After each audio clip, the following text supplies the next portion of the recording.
မြန်မာရုပ်ရှင်ထူးချွန်စုခေါ်အကယ်ဒမီဆုနဲ့ပတ်သက်ပြီးတော့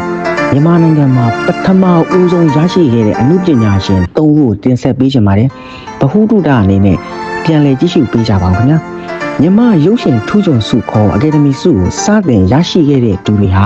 မြန်မာရုပ်ရှင်လောကမှာတစ်ခေတ်တစ်ခါကရှမ်းတောင်နာမည်ကျော်ခဲ့သူတွေဖြစ်ပြီးတော့အခုချိန်မှာသူတို့တွေမရှိတော့ပေမဲ့သူတို့နာမည်ကရုပ်ရှင်သမိုင်းမှာရုပ်ရှင်ချစ်သူတွေရဲ့ရှင်ထဲမှာထင်ကျန်နေသေးသူတွေဖြစ်ပါတယ်။မရုပ်ရှင်ဟာ1920ခုနှစ်လောက်ကစတင်ပေါ်ပေါက်လာခဲ့တာဖြစ်ပြီးတော့နှစ်30အကြာမှာ1952ခုနှစ်မှာမြန်မာရုပ်ရှင်ထူးချွန်စုများကိုစတင်ပေးအပ်ခဲ့တာဖြစ်ပါတယ်။ထိုချိန်ကအကယ်ဒမီဟုခေါ်ဝေါ်ခြင်းမရှိသေးဘဲနဲ့အမျိုးသားဇာတ်ဆောင်အတွက်အမျိုးသားပညာသင်ဆုအမျိုးသမီးဇာတ်ဆောင်များအတွက်တော့အမျိုးသမီးပညာရေးဆုဆိုပြီးပေးအပ်ခဲ့တာဖြစ်ပါတယ်။မြန်မာရုပ်ရှင်ထူးချွန်စုခေါ်အကယ်ဒမီဆုကိုစတင်ရရှိခဲ့တဲ့သူတွေဟာမြန်မာရုပ်ရှင်လောကမှာတစ်ခေတ်တစ်ခါကရှမ်းတောက်နာမည်ကျော်ခဲ့သူတွေဖြစ်ပြီးတော့အခုချိန်မှာသူတို့တွေမရှိတော့ပေမဲ့သူတို့ရဲ့နာမည်ကရုပ်ရှင်သမိုင်းမှာရုပ်ရှင်ချစ်သူတွေရဲ့ရင်ထဲမှာထင်ကျန်နေစေဖြစ်ပါတယ်။ပထမဆုံးအမျိုးသားဇာတ်ဆောင်ဆုရရှိခဲ့တဲ့သူကတော့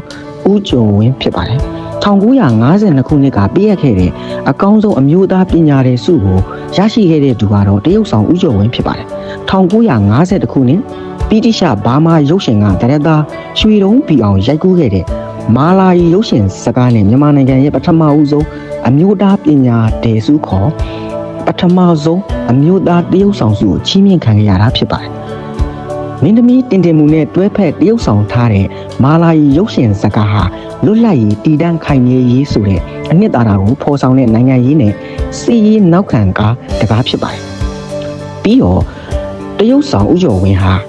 ဒီထဲမှာပါတဲ့မင်းသမီးတင်တင်မှုနဲ့ပဲပြန်လည်ရရှိခဲ့တာဖြစ်ပါတယ်။ဦးကျော်ဝင်းကရုပ်ရှင်မှုပညာအရည်ရှင်ပြီးွားပြီးတော့လျက်သားကြီးတွေရဲ့ညွှန်ကြားမှုကိုအလွယ်တကူနားလေသဘောပေါက်ခါကာရိုက်တာကိုပြီးပြင်းအောင်တရုတ်ဆောင်နိုင်စွမ်းရှိတယ်လို့တချို့သောဇာတ်ဝင်ကံများမှာ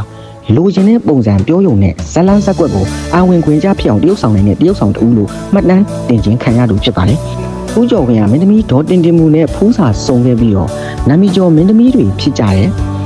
ဒေစီကျော်ဝင်းနဲ့နေမီကျော်ဝင်းဆိုတဲ့သမီးလေးနှစ်ယောက်ကိုထွန်းကားခဲ့ပါတယ်။ရုပ်ရှင်စကားပေါင်း90ကိုရိုက်ကူးခဲ့တဲ့အကယ်ဒမီမင်းသားကြီးဦးကျော်ဝင်းဟာအသက်85နှစ်အရွယ်1993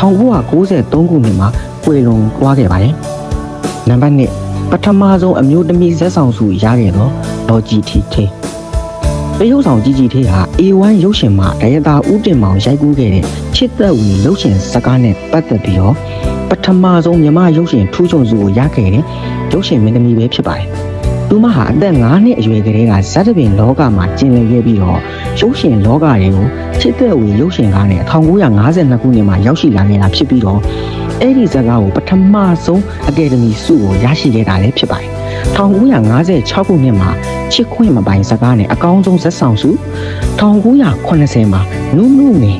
1988ခုနှစ်မှာလူစော်ဇာတ်ကားနဲ့ဇာတ်ဖို့ဆုတို့ကိုရရှိခဲ့ပါတယ်။အမှုပညာမှာထူးချွန်လွန်းလာပြီးတော့ရုပ်ရှင်ကားတိုင်းမှာပြည်လွန်းစွာတရုတ်ဆောင်နိုင်တဲ့ဒေါ်ကြည်ထေးဟာနိုင်ငံတော်ကချီးမြှင့်တဲ့ဝဏ္ဏကျော်တင်ပွဲကိုလည်းရရှိခဲ့သူဖြစ်ပါတယ်။မြန်မာရုပ်ရှင်လောကမှာစံထားလောက်တဲ့အကယ်ဒမီ၄ထပ်ကွမ်ဝဏ္ဏကျော်တင်ပွဲရခဲ့တဲ့မင်းသမီးကြည်ထေးဟာ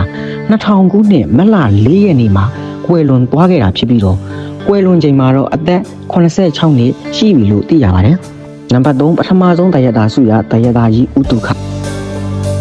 1952ခုနှစ်နဲ့1953ခုနှစ်မှာဇက်ကားဆုအမျိုးသားပညာရေးဆုနဲ့အမျိုးသမီးပညာရေးဆုတို့ကိုချီးမြှင့်ခဲ့တာဖြစ်ပြီးတော့1954ခုနှစ်မှာစတင်ချီးမြှင့်တဲ့ပထမဆုံးဒါရိုက်တာဆုကိုဒါရိုက်တာကြီးဦးတုခကအော်မိမရုပ်ရှင်ကားနဲ့ရရှိခဲ့တာဖြစ်ပါတယ်။ဒါရိုက်တာကြီးဦးတုခဟာစိန်သိန်းတန်ကလောင်နာမီနဲ့စာများရေးသားခဲ့တယ်လို့လုံချင်းဝတ္ထုများလည်းရေးသားခဲ့သူတူဖြစ်ပါတယ်။1938ခုနှစ်မှာချစ်အမြဆိုတဲ့ရုပ်ရှင်ဇာတ်ညွှန်းကိုရေးသားရာကစပြီးတော့ရုပ်ရှင်လောကတွေကိုရောက်ရှိလာခဲ့တာဖြစ်ပါတယ်။1948ခုနှစ်မှာချစ်အနုနုရုပ်ရှင်ဇာတ်ကားကိုပထမဆုံးဒါရိုက်တာအဖြစ်ရိုက်ကူးခဲ့ပြီးတော့1954ခုနှစ်မှာတော့အော်မိမရုပ်ရှင်ကားနဲ့ဒါရိုက်တာဆုကိုရရှိခဲ့တာဖြစ်ပါတယ်။ဒီနောက်ဘဝတန်လျာဇာတ်ကားနဲ့ဒုတိယကြိမ်ဒါ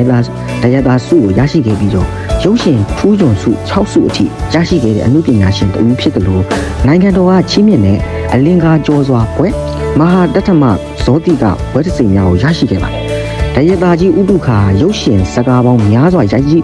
ကူးခဲ့သူတဦးဖြစ်ပြီးတော့လုံးချင်းဝတ္ထုတော်များကိုရေးသားခဲ့တဲ့နာမည်ကျော်အနုပညာရှင်တဦးလည်းဖြစ်ပါတယ်။ဒယတာကြီးဥတုခါဟာ2005ခုနှစ်ဒီဇင်ဘာ9ရက်နေ့နနက်ခင်းမှာအမှတ်နှစ်စေယုံကြီးတွင်ကွယ်လွန်ခဲ့တာဖြစ်ပြီးတော့ကွယ်လွန်ချိန်မှာတော့အသက်65နှစ်ရှိပြီပဲဖြစ်ပါတယ်။ဒါလေးတွေကတော့ဘုဟုတုတအနေနဲ့ပြန်လည်တင်ဆက်ပေးခြင်းဖြစ်ပါတယ်။နောက်ထပ်ဘုဟုတုတတွေလည်းရှာဖွေတင်ဆက်ပေးမှာဖြစ်တဲ့အတွက် subscribe follow လေးနဲ့ကူညီခဲ့ပါဦးခင်ဗျာ။နောက်ထပ်ဗီဒီယိုတွေမှာပြန်တွေ့ကြမယ်နော်။